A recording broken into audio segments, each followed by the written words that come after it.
criação, como nos ensinou São Paulo nas Sagradas Escrituras. Portanto, não tem como uma pessoa ter fé se não houver pregadores. Então, e os pregadores são membros da igreja. Então, nós recebemos a fé da igreja. Eu não posso inventar uma fé. Eu preciso crer na igreja que prega.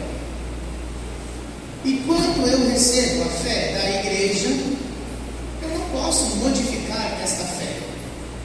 Se eu modificar a fé, eu estou tirando a fé da igreja e colocando minha fé, inventando a minha própria revelação. Estes sinais são muito evidentes na Sagrada Escritura, na vida de São Pedro e na vida de São Paulo. Homens que renunciaram a si mesmo, que renunciaram às suas próprias convicções para crer no Senhor Jesus, na doutrina do Senhor Jesus e no reino e na obra do Senhor Jesus. Isso não é fácil, porque não é só crer em Jesus, é crer naquilo que Ele faz. Não é só a pessoa de Jesus que é o destinatário a pessoa destinatária da nossa fé, mas a obra de Jesus também é destinatária da nossa fé. E a obra de Jesus é o quê? O que Jesus faz? O Evangelho de hoje, da própria boca de Jesus, nós ouvimos: Tu és Pedro, e eu edificarei a minha igreja. Qual é a obra de Jesus? A igreja. Ele edifica a igreja. Se a igreja é a obra de Jesus, e nós somos convidados a crer em Jesus, e temos que crer naquilo que Ele faz, e o que Ele faz se chama igreja, então nós somos chamados a crer na igreja. E é a igreja que prega-me para que eu creia. Não tem como eu crer se não for por meio da pregação. Quando então eu creio, eu preciso dar um passo concreto desta fé, que é a obra da fé. A obra da fé é crer em Jesus.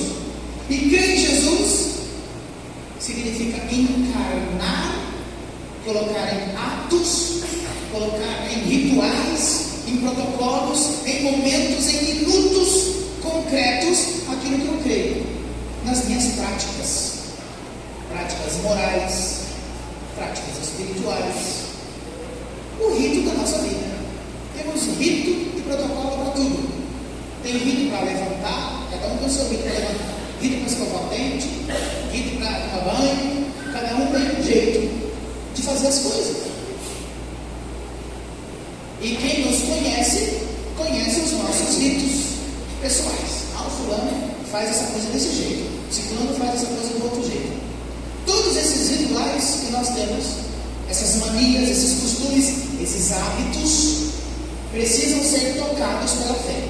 Eu não posso ter uma fé verdadeira se eu crer em Jesus e os meus hábitos, os meus rituais, as minhas manias pessoais estão desconectadas dessa fé. Eu não posso crer em Jesus e viver de outro modo. Eu não posso pensar de uma coisa e fazer outra. É necessário haver uma coerência, é necessário haver uma conexão entre aquilo que se crê e aquilo que se vive, de maneira que o mesmo Cristo, objeto da minha fé, da minha oração, precisa ser também o Senhor dos meus atos, das minhas escolhas, da minha vida concreta. Simão Pedro tinha sua própria ideia. No Horto das Oliveiras foi o máximo da manifestação da sua própria ideia, quando ele anda na espada para defender Jesus, para salvar Jesus. Em alguns momentos antes, em alguns dias antes, quando Jesus estava anunciando a sua santa paixão, Simão, com a sua própria cabeça, disse: Jesus, que não te aconteça isso, você não seja crucificado. Ele estava querendo aceitar a pregação de Jesus, não estava querendo aceitar o que Jesus propõe, ele estava querendo propor o seu jeito. E Jesus disse para ele: afasta-te de mim, Satanás. Afasta-te de mim, Satanás, porque você como Deus. Olha só. Então existem dois tipos de pensamento. Um pensamento que é como o pensamento de Deus, e um outro pensamento que não é como o pensamento de Deus, que Jesus chamou esse pensamento de Satanás. Você não pensa como Deus. A exigência de Jesus é que nós então pensemos como Deus. Talvez assim, colocando a música, né? Pensar como Jesus pensou, viver como Jesus viveu, amar como Jesus amou.